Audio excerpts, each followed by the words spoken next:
The dust of the proving ground does not settle ice around the Abrams, the Leopard 2, or the Challenger 3. It hangs a permanent ochre haze, defining the space where kinetic energy meets insurmountable resistance. The question is no longer how fast the projectile moves, but what happens in the millisecond before impact. We stand at the edge of an age, where the concept of hitting something has become technically distinct from the concept of destroying it.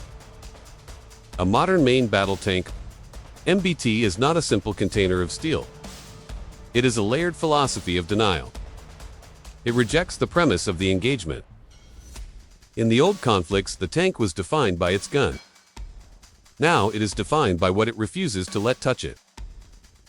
This refusal is built in matrices of advanced ceramic and depleted uranium. It is a conversation between physics and geometry, written in densities that defy conventional warfare.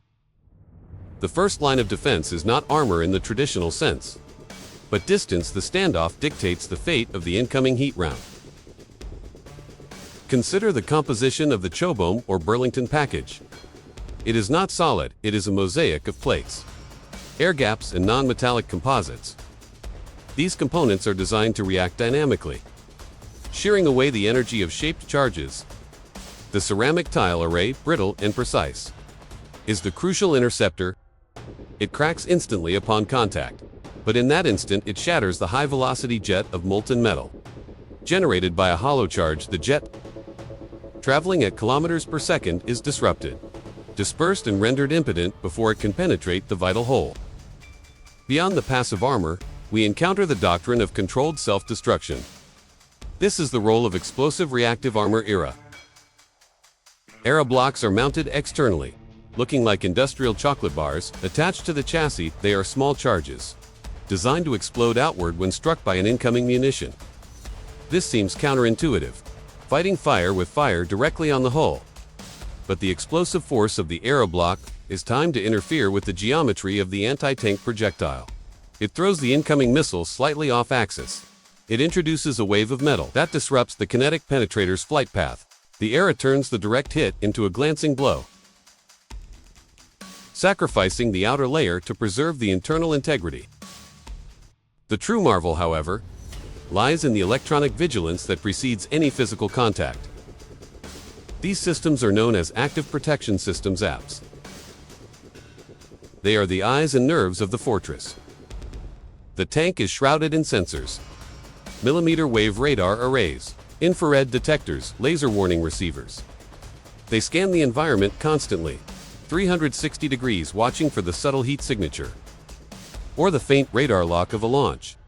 The system processes dozens of threats simultaneously, calculating vectors and time to impact within microseconds. When a threat is confirmed, the reaction is automated and instantaneous, surpassing human cognitive speed. This is the soft kill domain before a physical intercept is necessary. The tank attempts to blind the incoming missile. Smoke grenade launchers deploy multispectral obscuration agents. These are not the simple smokescreens of the past. They block radar, thermal imaging, and visual spectrum simultaneously.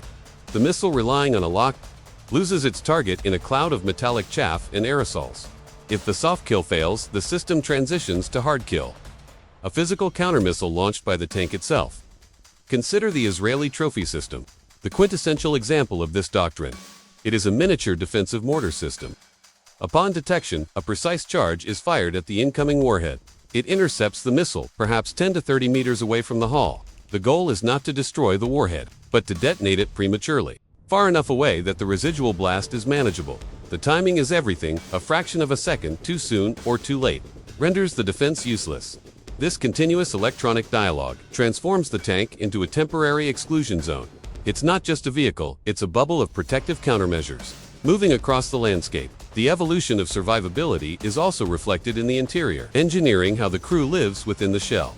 The internal walls of modern MB are lined with specialized materials called spa liners. These are high-tech fabrics, often Kevlar composites. Their purpose is simple. When armor is struck but not fully penetrated, fragments of metal spall can shear off the inside. These fragments travel faster than a bullet. Lethal to the crew, the spa liner catches these internal splinters, ensuring that a non-penetrating hit remains survivable. Ammunition storage has also been radically redefined. In older designs, a penetration often meant a catastrophic internal fire and explosion. Modern MBTs segregate the volatile, main gun ammunition in isolated compartments.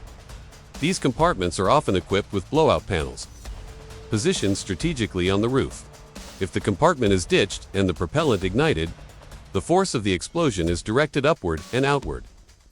The compartment is destroyed, but the crew compartment remains intact, pressurized and survivable.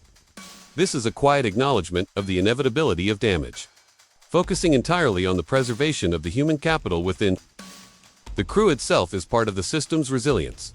They are trained, not merely operators, but managers of complex layered risk. Their world is one of intense isolation, sealed with thick plating and humming electronics. They operate not by sight, but by networked optical systems and thermal feeds. Their connection to the external world is mediated, filtered and optimized for threat detection.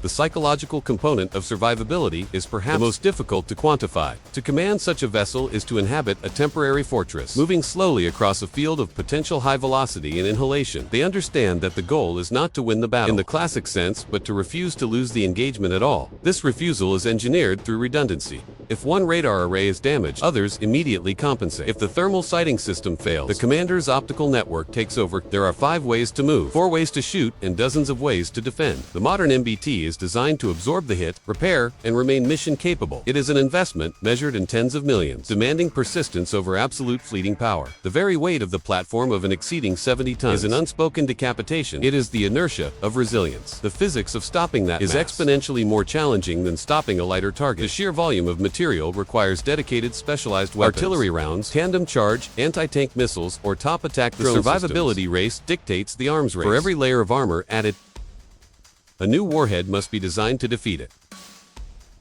For every apps developed, a new missile must be built to evade the interceptor. It is an eternal, escalating dialogue between protection and penetration. But for now, the fortress holds.